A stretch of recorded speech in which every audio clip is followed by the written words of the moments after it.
I'm no longer sure if this world truly is a dream. Maybe it is real after all. Perhaps the world I thought of as reality was in fact nothing more than a dream. But then would that mean the cities of Warsaw and Paris do not exist? No. I'm sure they existed. I'm as sure as I am that my own name, the name of Frederick Francois Chopin, has gone down in history in those cities as a famed pianist and composer. Welcome to Abandoned Save, where I highlight the good, not legendary games of the past. Expedition 33 has really put turn-based RPGs on people's minds this year, drawing a lot of attention toward the old Xbox 360 RPG Lost Odyssey due to its similar combat mechanics. Turn-based RPGs are definitely not what that console was known for, but what if I told you that there was another one on it that had slightly similar mechanics as well? Very slightly, I'm stretching that a little bit, but hear me out. Okay, so we take the well-known classical music composer Frederick Chopin, right? And then we turn him into an anime boy on an adventure in a dream world, while on his deathbed in the real world, where the citizens of the dream fight back against a tyrannical leader bent on world domination. Did I lose you? Do you think I'm insane? Because somehow not only did that get pitched, but accepted and turned into the real game Trusty Bell Chopin's Dream, or Eternal Sonata in the West. Yeah, I'm serious, it's real. I have no idea how this actually exists, but what I also don't get is how more people don't talk about it. Yes, the story has its quirks and is somewhat hard to follow, but it's got some legitimately cool stuff to it that I've never seen anywhere else. Let me show you. I must do this. And it's for the person who means the most to me. My life is nothing compared to his. Doing this is easy if it's for him.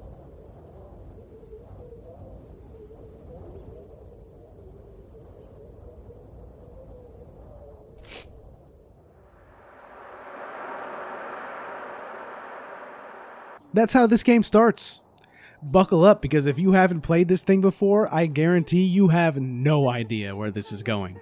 A narrator introduces us to the village of Tenuto, and then we see the girl who jumped off the cliff earlier as a little girl talking to her mother, who gives her a speech about the nature of human beings, before we cut to France in 1849, and then Frederick Chopin on his deathbed, where the doctor has the worst bedside manner I've ever seen. It's said that people can have the most peaceful dreams just before they pass on. What are you talking about? How can you say that? Finally, we get control of the girl from before, Polka, about 10 minutes after starting the game. The game may have a cutesy anime aesthetic, but its story is very mature and told with cutscenes that can often last several minutes, with some people jokingly comparing it to Metal Gear Solid. The way combat works is similar to a Tales of game in some ways, where you have free movement during your turn, which is limited by time, and attacking an enemy gives you a small amount of extra time to continue attacking. Once our turn beating the shit out of this onion with a parasol ends, and it gets a turn, you can see the small comparison to Expedition 33 briefly, where you get a chance to hit a button to guard an incoming attack, which greatly reduces the damage you take. You can also see counterattack on the screen, but that is not actually available right now. We'll get to that later though, because the combat evolves as you progress. Polka is attempting to sell something called floral powder in this city, but as this woman says, mineral powder is apparently what people are buying these days for whatever purpose that serves. A man gets beaten up in front of her, and she runs over and uses magic to heal him, but his reaction is not as you would expect. Stay away from me! Don't touch me! Everyone in this world seems to be afraid of magic for some reason. When you get back to her house, Polka talks to her mother about magical racism, and we find out that people fear catching some kind of disease from magic users before switching over to some bread thieves back in the city, Allegretto and Beat. These two are stealing bread to give to some people who live in the sewers, which becomes the first small dungeon of the game. They explain that there is no cost to use the special attacks in the game, and that each character has 2 moves. You have one light move and one dark move. When your character is in the dark, they use their dark move, and vice versa. Even something as simple as a character's shadow is enough darkness to be considered dark move, so you can position your characters as you want to get the move you want them to use. Some enemies and even weapons or armor can also have light or dark body, making it so that you're always in the light or dark around them, forcing you into certain moves. This boils the combat in the early stages down to just mashing attack on an enemy until you run out of time, and then mashing your special move at the end of their turn to do as much damage as possible. With the party level feature that you can see in the menu, this gets much more interesting the further you get into the game. Also, Beat wields some kind of gun hammer, so he's a ranged character, but he can take pictures when in the light, and eventually the dark as well, that you can then sell. There's almost no reason to do this, and I never bothered in the playthrough, but if that sounds fun to you, you can do it, otherwise you can ignore it. The sewers end in a giant rat boss, because of course they do, which takes a while, but isn't too tough since it's the first boss. The two deliver some bread to the kids of the sewer, and Allegretto talks about how everything is excessively taxed by the government of Forte besides the mineral powder, which is apparently a medicine. He also tells us that only people who are going to die soon are capable of using magic, which is why everyone's afraid of Polka, though he says it's not actually contagious like people seem to think. Oh yeah, this game was supposed to be about Frederick Chopin. I kind of forgot for a moment there, but here he is talking to Polka, and we cut back to his doctor musing about whether his dream is real or not. And then he immediately tells her this is all his dream. Well, essentially any and all kinds of magic. After all, this whole world is in my dream. Hi, strange little girl. My name is Frederick. How's your night going? Also, I'm actually God, by the way. Anyway, let's go on a little adventure. The premise of this game is strange enough on its own, but they are not making any attempt to make it seem normal. I also want to mention at this point that similar to Tales of games again, Eternal Sonata is actually playable completely in co-op, and you can assign a controller to any of the 3 party slots from the menu to do this, local only. That was how and why I originally played the game with 2 friends, though for being 3-player co-op, it is some time before you're actually able to have a full party of 3 people, and one person just kinda has to sit out for a bit at the start, which is really awkward. Still, I really do love this option, as my dream game is some kind of turn-based RPG that's fully co-op and has systems to make you want to play it that way. This doesn't quite reach those dreams, but it's actually one of the closest I've ever played to getting there. There really is nothing more fun than playing a game with friends, and watching a friend miss a critical parry that gets his character killed is hilarious every time. So if you can gather 2 friends who are willing to sit down and play through an entire RPG together, I promise you, this is one of the most fun ways you could possibly experience this game. You'll probably start to notice by this point in the game that most areas have the same exact 1 or 2 enemies in the entire dungeon, which means that many encounters can essentially be solved for what you need to do.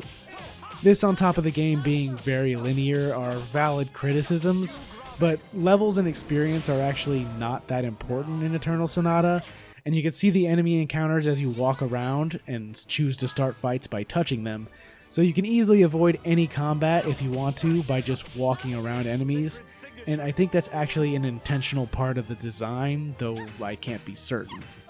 You'll definitely want to fight stuff early on in each area, but the fatigue shouldn't be set in from fighting those by then, so I think it works. Also, Frederick fights with a conductor's baton, which is hilarious to slap enemies around with. One small boss fight with a huge boar later, and the party level is increased to 2. Previously, time on your turn would only move on your action gauge when you were doing something, but now the second you start moving, it'll start to tick down, and the main mechanic of the game's combat becomes available, but we'll let Allegretto and Beat explain that in a minute. We finally arrive at the location that Polka wanted to show Frederick, where there are flowers blossoming. These flowers are called Heaven's Mirror, and only bloom at 2 a.m., but they're also called death lights because light is good and dark is bad, and many people consider them a bad omen, like Polka. Frederick had tried to prove that the world was his dream earlier by reading Polka's mind, and now she reveals to him here that he was unable to do so, though she hasn't rejected the idea that this world is all a dream, because she is the most accepting person to ever exist. She wants to go meet with the Count of Forte, the place where these characters are, to ask about the taxes that are causing so many issues, and then invites the 39-year-old man who thinks he's God to stay the night at her house. Her mother should probably keep a better eye on her. Meanwhile, Allegretto and Beat have also decided to do the same thing and visit the Count, and they set off. While exploring the city of Ritardando, I just want to talk about how absolutely beautiful it is. Look at this instrument pool on the floor of this shop. I mean, it'd be absolutely terrible for a business, you could easily fall in, but it looks amazing. In a time where just about every game coming out was struck with the brown and orange filters of this console generation, Eternal Sonata is colorful and vibrant, and they did an amazing job creating the world. Also, Allegretto is the world's biggest hater of all things photography for absolutely no reason, which is really funny, and I like that these characters aren't the infinitely likable anime characters you typically get in games like this. Now we're back to combat again, so let's get back to that main mechanic I was talking about. Hitting enemies now builds up a counter called echoes, and when you use a special attack, you cash those echoes out to increase the strength of that move, with them maxing out at 32 hits. The whole team can work together to build these echoes, so that's why the attack stat of every character has to be reasonable, even the magic user Polka, because your basic attack is essential to the combat of the game to build echoes for the stronger characters to do big damage. It makes the party feel more connected and means even if you're playing the healer in co-op, you still get to contribute to the damage and do something meaningful in the fight, which I think is a great way to structure a co-op experience like this. And nothing is stopping you from using those hard-earned echoes as the healer just because you want to. They're free, anyone can use them, so snatching them right before a friend is about to take their turn and doing half of their potential damage can be pretty funny now and then. The game also starts to make more use out of its light and dark mechanics, as there are now enemies that can transform into alternate forms depending on whether they're in the light or shadow, and the alternate versions are often much more difficult to defeat, so it adds a bit of strategy in your positioning to try and get the enemies to move around where you want them, and they also give more experience when they're harder, so you might want them to transform if you're trying to level up. I really like how this system was implemented, and I think they could have done some really cool things if there were ever more games made with them. However, this is pretty much as deep as that gets in Eternal Sonata. The game was created by the developer Tri Crescendo, which itself was created by a sound engineer, and they've mostly worked as a support studio, generally for sound design, which makes the fact that they made a music-based game make a lot more sense. Tri Crescendo worked on both Bat and Kaitos games as co-developers before making this game as their first standalone title, and I think it's a shame that they haven't solo developed many more games because there are clearly some talented people working there. Back to the game itself, Beat died while fighting this dinosaur boss, and that really highlights the importance of guarding, as enemies can do literally 10 times as much damage if you don't guard an attack compared to when you do. The window is pretty forgiving, but guarding is absolutely necessary. You have to be decent at it to beat this game. With that boss's defeat, we get to one of the wildest decisions Tri Crescendo made for this game. Eternal Sonata isn't just meant to celebrate Chopin's music, it's a straight-up history lesson on the life of the famous composer, including real pictures of various places relating to his life while they play one of his pieces in the background once per chapter. The director of the game, Hiroya Hatsushiba, said in an interview with GameSpot, "People who play games and people who love classical music are not necessarily sharing the same type of interests. Most people in Japan know the name of Frederick Chopin. However, most of the people who know of Chopin think he's just some kind of great music composer without knowing any more about him. Most of them have heard Chopin's music, but not a lot could put his name to it immediately. By creating a colorful fantasy world in Chopin's dream, I was hoping that people would get into this game easily and also come to know how great Chopin's music is. He really wanted to educate people with his game about a composer he loves, which is both sweet and absolutely insane that this made it all the way through to production. Somehow, this Japanese man with a hyperfixation on a Polish composer got far enough that he was able to make a whole video game about it with no one to tell him no. Imagine if we all got to force our favorite things onto people and pass it off as entertainment. I guess I'm doing that right now, huh? As characters level up and get new abilities, you can swap them around at will, though with each ability being an explicitly light or dark move, you don't have total freedom. Different moves are better at different things and aren't necessarily replaced by newer ones though, so it feels more like creating your own build for the party than it does just gearing up and getting stronger, which is a lot more interesting in my opinion. Eventually, Polka and Frederick stumble upon Fugue, voiced by Johnny Young Bosch, who attacks them for seemingly no reason. No, you're definitely not supposed to win this fight. Fugue goes off to look for some glowing creature, and then we go back to Allegretto and Beat, who go back through the same path that the other two just did, but this time it's daytime, which I really like. It makes the world feel more connected as you pass already open chests, and the monsters are all in their light form now, which is much easier to defeat. They eventually run into March, who lives with her sister as the guardians of the Agogo Forest, and Polka comes out of the building. March rescued her and Frederick after they got their ass beat by Fugue, and we learn that creatures called the Agogos helped rescue her. You're Polka, right? What?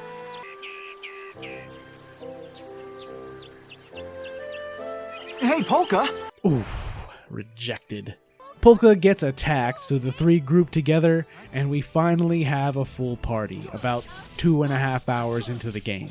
I really think it should have come sooner, considering the co-op is a key feature of the game, but they prioritized telling the story that they wanted to tell over that, and creating a bigger party more naturally.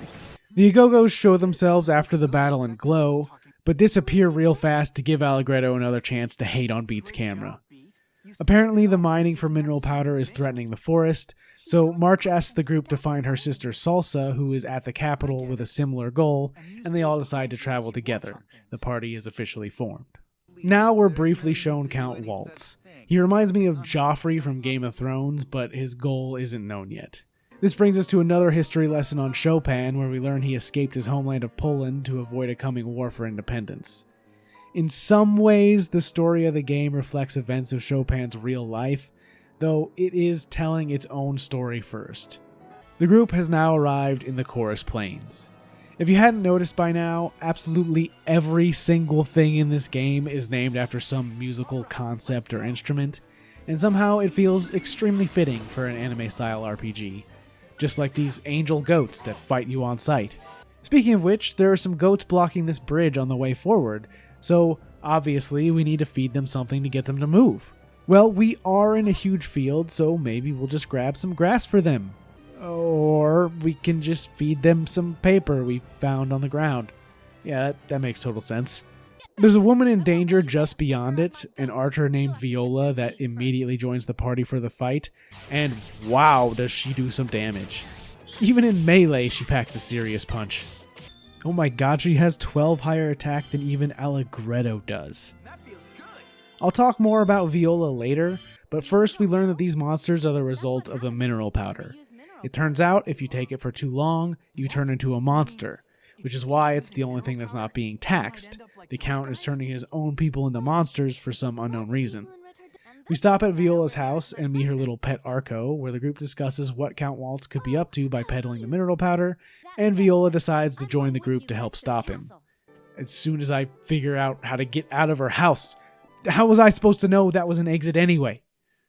Our trip to the capital now brings us to Fort Fermata, and Fugue checks in with the Count about how he cannot find any creatures that could glow, which will apparently increase the potency of the mineral powder tenfold, and he's sent back after them. The fort is a pretty cool dungeon, but it has one of the more confusing gimmicks to it in the game, and is one of the 2 dungeons I needed a guide for on this playthrough, and I also used a guide for this the first time through with some friends.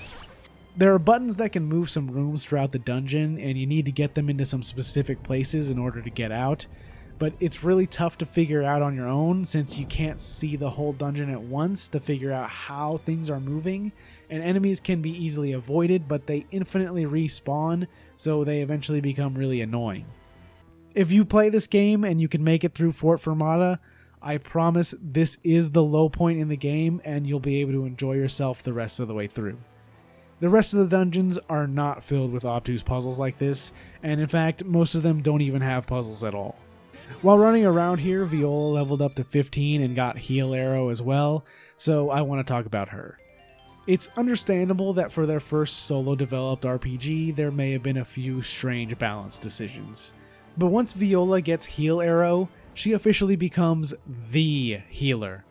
All of the healing moves in the game are light moves only, so by having a move that heals only in the light, she's not at a disadvantage against the other healers, and on top of that, the other healers, like Polka, can only either heal one person, or they can use a better heal that heals people around them but not themselves for a larger amount. For some reason with Viola, they chose to give her the ability to heal everyone, including herself with Heal Arrow, and not only that, but it has infinite range since she's shooting an arrow. That's already a massive advantage over the others, but on top of that, as we saw, she does massive damage due to her main stat being attack, unlike Polka. So she can do it from range or melee if needed, and Viola will literally never leave my team because Heal Arrow scales well enough to be all you need for the entire game. She has other advantages too that make her hands down the most useful party member in the entire game, and you are literally making it harder on yourself on every level if you choose not to use her. There are other options, so it's not the worst thing ever, but most RPG fans are going to be min-maxers, so I'm just putting it out there that Viola is beyond broken, and you can either abuse her or choose not to use her at all based on that information.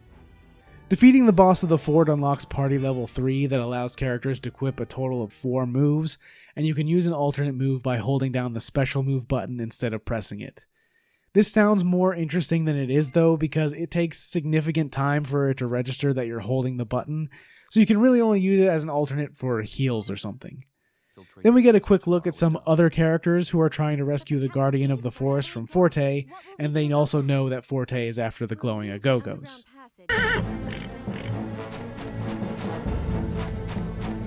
Don't be such a crybaby. Alright, Viola, that seems a little unnecessary. Our heroes have finally arrived in Forte City, and here I experienced one of the main side quests of the game for the first time. Throughout the game, you can find score pieces, which are small sections of music, and then you can find NPCs that will play a session with you where you try to pick a score piece that matches the one they're going to play, and if you have the right one, you get something from them. It's a really simple way to incorporate music into the game that doesn't require you to actually know much about music, and I do like it, though I would like it a lot more if it weren't more of a New Game Plus only thing, as many of the score pieces can only be acquired then. It can be really funny though when you play something absolutely terrible, like listening to the mashups that one friend keeps making and saying he's a professional DJ.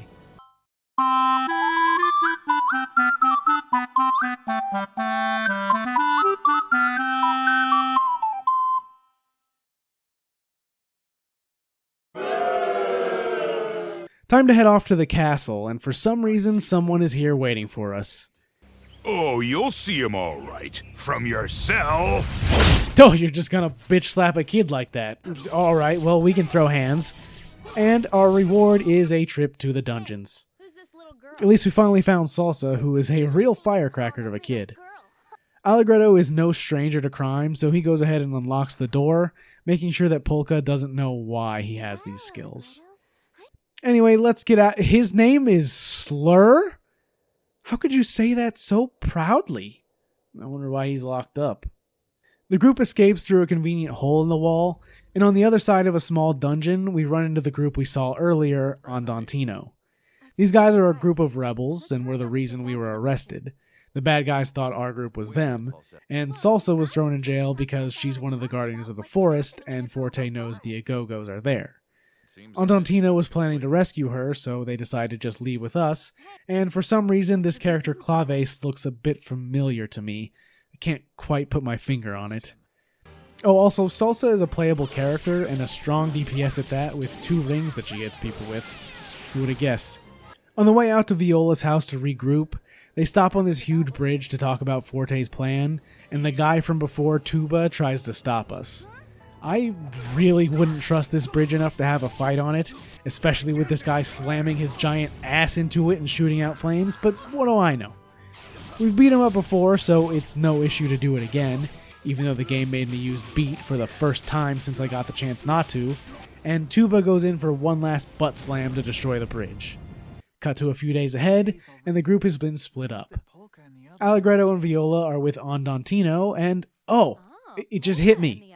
I think Claves looks a lot like Tifa. Maybe I'm crazy, but she does to me. Kind of sounds like her too, though it is a different voice actress. You get access to her, falsetto, and jazz for this dungeon, so I decided to use them, and while falsetto is a really strong melee character that can rack up echoes fast, and jazz has a huge sword that does tons of damage, Claves is a healer that just seems really bad. Maybe I'm missing something. Well, they both just leveled up, so let's take a look at these stats.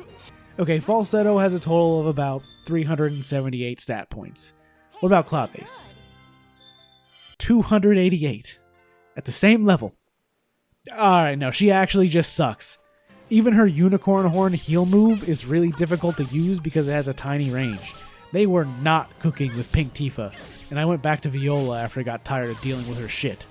Afterwards, at an inn for the night, Jazz, Viola, and Allegretto get to talking and realize that Forte knew about Andantino's plan, so there must be a traitor, and Falsetto and Claves were the only ones besides Jazz who knew about the plan. We're heading off to Andante, where the Andantino crew lives, and Jazz is growing suspicious of his two friends. When we make it there, he and Claves split off while the rest of the group goes into the town and has a mini adventure of their own, including checking out the new shops and buying a Power Stroke for Falsetto. Didn't know you had to buy those these days. After we're done with their stuff, we take a look back at Jazz, who clearly suspects Falsetto of being the spy, but Claves doesn't want to believe it, and these two are also apparently an item. Jazz leaves to go check on the rest of the group since they've been waiting a while, and then Claves is assassinated by Rondo for being a total failure of a spy. She was the actual spy, and she knew that Falsetto was suspecting her, but she fell in love with Jazz, and she couldn't follow through with her plans. So then, she proceeds to die and talk to herself about it.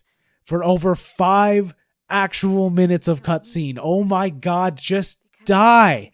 She sends a message off on a pigeon before she croaks too, so we'll see that later.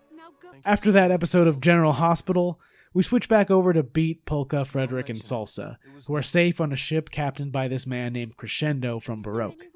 On the deck, Frederick ponders his existence and whether this is a dream some more, and tells us about his sister Amelia, who passed away at the age of 14, the same age that Polka is, and he clearly hasn't accepted her death, but Polka attempts to help him move on. This is going to be very important for later, and the game pretty much tells you that straight up. Thank you, Polka. I believe you've taught me something very important tonight. Very important indeed. Then there's a pirate ship attack just because why not, to break up the serious story bits. It's mostly unimportant, but we do see this rock that Polka is carrying around that she's apparently had since she was a child. Apparently I said it was a gift from someone I love, and I would never throw it away, no matter what. And Salsa calls her a floozy over it. Wow, you were really precocious, weren't you? Then it ends with a boss fight against the Captain Dolce, and holy shit, she's not fucking around. This is the only fight that I actually lost in this game. If you don't defend correctly, she kicks your ass. With some better planning, I got her on the second try though, and it turns out that whole part was actually a flashback, and this group is now in the city of Baroque. Captain Crescendo is actually the Prince of Baroque, and the city of Forte's biggest threat. He also introduces us to his fiancée Serenade. He's been aiding Andantino to attempt to assassinate Count Waltz, but Serenade is opposed to the plan because she thinks it won't solve the problem and just create war. Crescendo makes his decision to pull his support, and asks our heroes to let Andantino know, so they decide to go back to Retardando to hopefully meet back up with the others. Sometimes there's really good equipment in this game that has an effect on it that it doesn't explain at all. I wonder what stop means. Just watch this!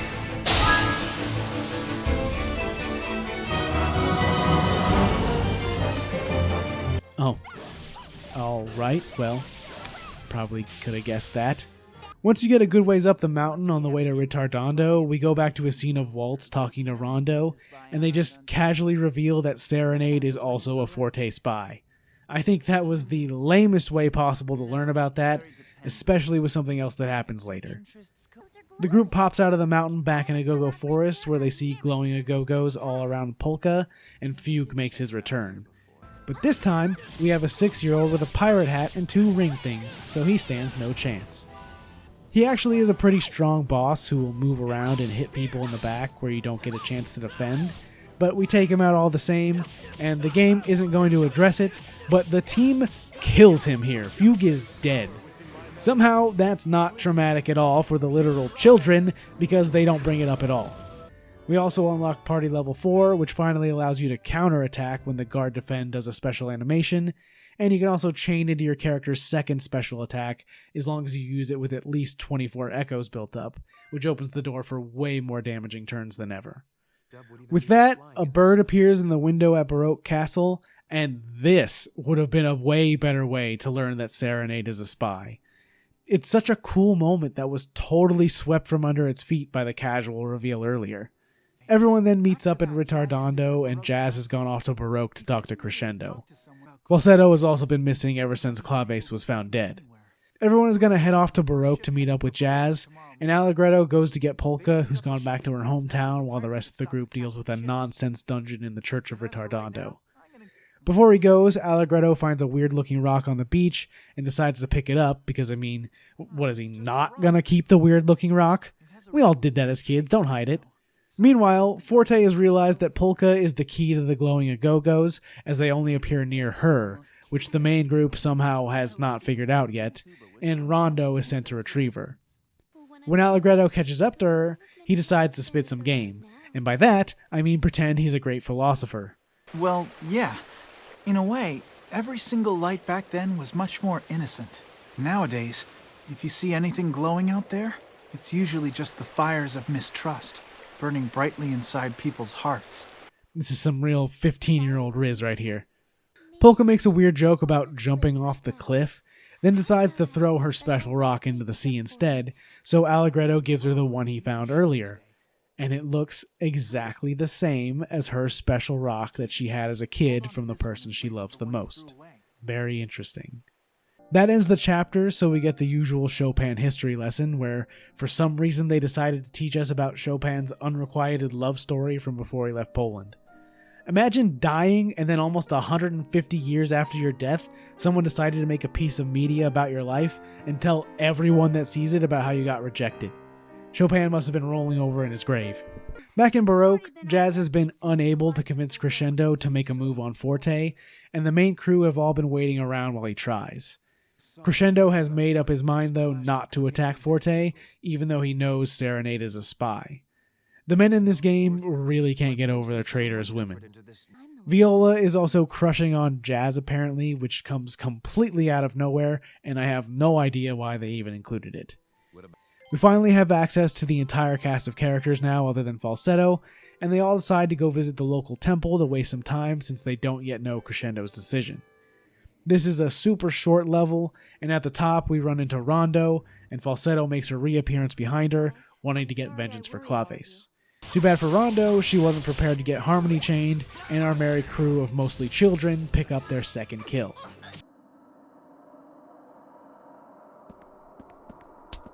Was that really necessary? Damn. With Rondo dealt with, we head back to talk to Crescendo, but both he and Serenade have gone missing. They've got the worst disguises of all time and set off to Forte to surrender their lives as a gesture to stop Forte from attacking Baroque, which everybody apparently agrees makes some kind of sense. Somehow I'm the only one sitting there wondering how the fuck that's supposed to work. Great, the two leaders of our biggest enemy have allowed us to kill them. Now we won't attack their city? What? That just makes it even easier. Because of this stupidity, the group decides to chase them down and stop them. On the way there, we run into this fortune teller who talks directly to Polka, saying she's met Polka here in this spot many times before, despite Polka not remembering it. No, I don't. I'm sorry, have we met somewhere before? Not somewhere, my dear. We've met before right here in this very place. She says she knows that Polka will draw a bad fortune and then tie it to the tree on the hill. Polka draws her fortune and doesn't want to talk about it. Meanwhile, the fortune teller has disappeared. It turns out the fortune was just as the lady said, and there are tons of fortunes tied to the tree. If it hasn't become apparent already with the rock in the beginning of the game, this world is clearly in a time loop, and this is not the first time Polka has arrived on this hill. As for what's going on and why, we'll have to get a bit farther to figure that out. We make our way through Mount Rock, where they've been mining to create the mineral powder, and catch up to Crescendo and Serenade at the summit.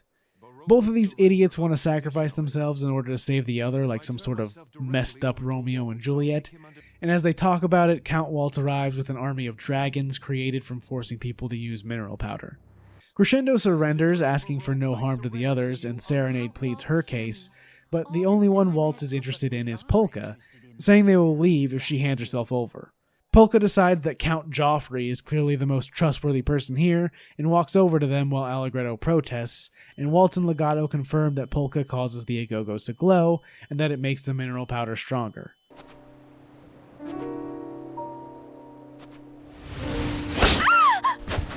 How many people are going to get slapped in this game? Waltz attacks right after, so it's time for us to pick up our third kill. Yeah, he's not getting away. I don't know why they don't show it, but we're just straight up killing him here. He has some cool moves, but he's not that tough, really. Party level 5 is unlocked, which now allows us to chain special attacks from more than just the first person to use a special attack, and the now cornered Legato drinks the mineral powder he created with the glowing Agogo. This transforms him into a monster and creates a wormhole that we enter to stop him. So, where do you think that wormhole goes? If you guessed the literal land of the dead, where the souls of everyone that died from mineral powder exist because they're unable to move on in the afterlife, then 1, you've definitely played this game before, you cheater, and 2, how the fuck did we get here? This is how you know it's a JRPG. We're not really fighting a god because, well, God has been in our party the whole time, but we are about as close to that as we can get. The way to the dunes to get to Monster Legato is blocked off, and the only way to open it is to complete a trial and remove the seal, so now we head off to climb the Xylophone Tower of the Shining Keys. If you didn't already know we were near the end of the game, it couldn't be more obvious than this. You have to repeat some music on a piano to open the way forward, which is a cool way of referencing Chopin's music, as the notes are taken directly from his song Nocturne, which is one of the earlier chapters in the game. You have to play a little more of it as you get higher in the tower, with the final part requiring you to play it without seeing the notes that you already know, making it a little harder. I definitely messed it up a few times, but it's easy enough to get through without a guide. There's only one Fort Fermata in this game. We make it to the top, take out the boss, and the pathway to the Noise Dunes is opened. If the Xylophone Tower didn't look end of game enough for you, how about the Double Reed Tower of Sand? This place screams cut content to me, even though it most likely isn't based on a few details I'll mention later. It's kind of a boss rush dungeon where you have to get to all 4 peaks of the tower and defeat a boss. After each boss, there's a conversation on a black background between some of the characters about various things, like Frederick telling Jazz in falsetto that this is definitely his dream, but he's finding it difficult to differentiate between dreams and reality. It's just very strange, but I couldn't find any interviews or anything like that to confirm my suspicions of cut content. Since nothing important is going to happen for a minute, I want to take a second to talk about the incredible voice cast in this game. It came out in 2007, so it's a very early role for many of these voice actors, but there are many notable people in this cast, like Patrick Seitz as Chopin and Sam Riegel as Allegretto. I'm not sure how this cast came to be, and I wonder if many of these actors even remember being in this fever dream of a game, but it's interesting nonetheless. Once both sides are complete, the bottom of the tower fills with sand, and we can enter the Hourglass Road and face off against Legato. The arena is gorgeous, but the fight itself is kinda disappointing. For a final fight, it's pretty simple. After he's defeated, a new wormhole opens, and you get the hero's... Wait, why are you going that way? Well, you see, and I have no idea how you are supposed to know this. I only found it in a guide, and I cannot figure out how you're supposed to know. Once you get the hero's crest from Legato, if you return to the Noise Dunes and exit the screen on the left or right 4 times in a row, you'll reach the hidden extra dungeon Mysterious Unison, which requires the hero's crest to enter. And what is waiting for us there? Oh, it's Claves. This section somehow isn't voiced because they probably didn't think most players would ever see this, but essentially Claves woke up here after dying, and her soul was shattered into multiple pieces and spread throughout this labyrinth. She's been unable to reclaim them, but if you can, she can be made whole again and brought back to life. Does that make any sense at all? No, of course not, but we obviously needed a chance to revive her and get Alright, the absolute worst party member ever back into the squad. After you defeat the first boss right in the entrance, you unlock the final party level upgrade, which is totally missable if you don't do this dungeon. What this does is really interesting, and I really like it. Essentially, you can now chain all 6 of your party members' special attacks in a harmony chain, but at a cost. Every time you chain one, your A, B, and Y button commands get scrambled randomly, which changes the button for attack, special attack, guard, and counterattack dynamically in every fight, so you have to constantly pay attention. This is an RPG that you've been playing for close to 20 hours at this point, and all of a sudden you're forced to drop your muscle memory completely in order to have enough damage to clear the super dungeon. It's a really interesting concept, and making dungeons harder at this point in a game is pretty difficult to do from a game design standpoint, so I think this was a really creative solution that only a game like this could do. The XP in this dungeon is also insane, with levels coming in extremely quickly now, but I have another small complaint about this game's balance related to that. The gains in stats per level are pretty much the same throughout the entire game, at about 5 or so extra points in each stat other than health per level. What this means is that early game the levels were crucial, as going from say 10 attack to 15 is a massive increase, but now in the 60s, if I level up 10 times and increase my attack from 410 to 460, it's not all that much of a difference anymore. It makes levels completely worthless near the end of the game, especially since you don't even gain new moves because most characters have unlocked all of their moves around level 60. As their first solo developed RPG, I can understand how this could happen and it doesn't ruin the experience at all, but it is something I'd consider a mistake. Going back to the dungeon, this thing is an insane labyrinth with 13 total floors, and some of the soul pieces are just in chests in various places. They prevent enemies from respawning until you change floors here to try and help you navigate, but there are some floors like 8 and 9 that are connected where you go back and forth between them constantly, so that really doesn't help there, and even then, there's no way to know where you may have missed a chest that contained a soul fragment rather than a piece of endgame gear like most of them have. So without a guide, you'd be forced to exhaustively check every single path, while most likely dodging the enemies because the XP means nothing to you, and they take forever to kill, as they mostly have over 200,000 HP. If you manage to do this thing without a guide, you must be some kind of RPG savant, because I find it to be absolutely impossible without it. On that note, because of how much you have to do, this is a secret dungeon that takes hours to complete even with a guide, so it's totally skippable if you don't care about Claves or don't want to unlock everything in New Game Plus, or Encore mode as it's called here. But I have to say, if you want more of the game at the end, Try Crescendo really made sure you had it. And here is one of the reasons why this dungeon takes so long. That's right, this guy was selling one of the soul fragments for max money, $99,999,999. And how much did I have when I went in there? Oh, about 50,000. Enemies in the later floors drop about 1.5 million per battle, so I sat there and farmed for hours and hours just to get money to resurrect a character I don't even like just for this video. Okay, it is almost 5 in the morning, and I have just finished the Mysterious Unison gold grind. It took several hours, and I thought I couldn't stop because it turns out there's only one save point in this dungeon, and it's at the entrance. And if you go back into one of the portals that takes you down and go back up a floor, you can actually go back to the entrance. Nowhere does it tell you that anywhere. But now that I've completed this and can give Mute his fucking 100 million gold, I can finally rest. With that settled, the other 2 highlights of this massive dungeon are a rematch with Rondo, who has white hair now for no reason, to get one of the soul fragments, and she kept her body in death off of pure hater energy, and the final boss of the dungeon being a harder version of the Legato boss fight. I really liked this dungeon at first and its new party level, but grinding for money for hours and still having like an hour left of the dungeon really took the joy out of me. The final fight alone took about 20 minutes because of the amount of health he has and how much he heals himself.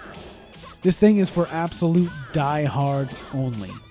I suppose I'm happy it's there, but holy shit, do I not recommend anyone actually do this on a casual playthrough of this almost 20-year-old game. And all of that for this short scene. Wow. Hey, thanks for resurrecting me, guys. That's it. That was like 6 hours of my life for you. I don't even like you, Claves. Why do I do this to myself?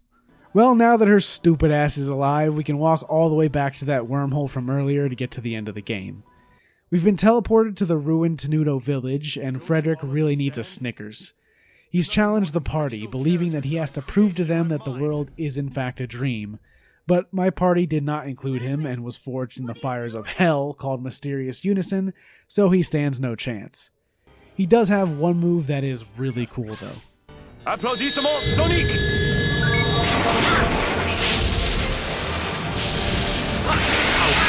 Beating him allows you to save a clear file, and then he says he's glad he was not able to win and falls over.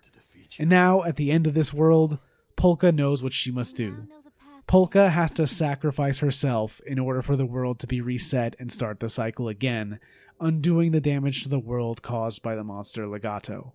The story in this game is absolutely insane, and it does not hold your hand at all. The loop was hinted at and the importance of Polka, but it never outright tells you Polka represents Chopin's sister Amelia, whose death he was never able to accept. Because of this, she resets the world each time it reaches this point, as Chopin cannot accept a world in which she is dead, and the only way to end the eternal cycle is to end her own life, ironically starting the loop over again. But the difference this time is that Chopin himself was there. The party mourns over her loss and the credits play. As it goes, the characters talk to the player, and it's pretty much a PSA on how you should never give up.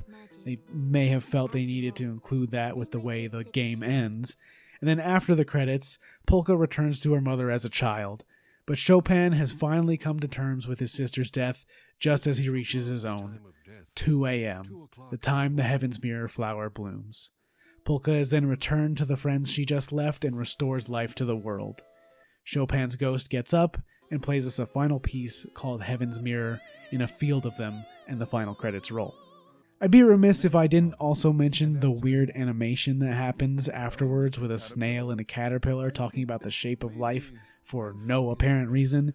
And then the game goes to a black screen and never actually returns to the main menu, so you have to close it and reload in order to start New Game Plus, which is really strange.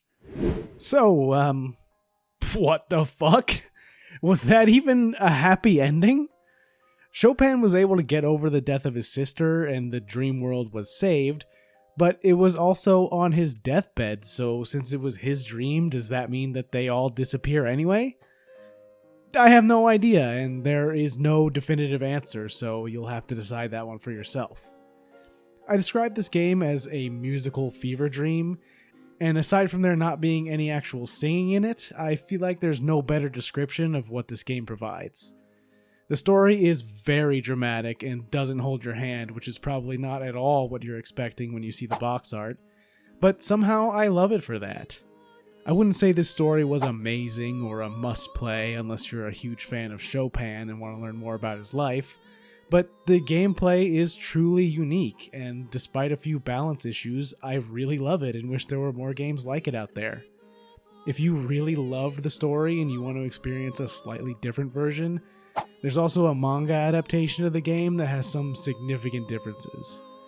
Viola, falsetto, and claves do not appear at any point in the manga due to the condensation of the already altered story, and the roles of salsa and march are greatly reduced, with the two appearing only briefly and never joining the party.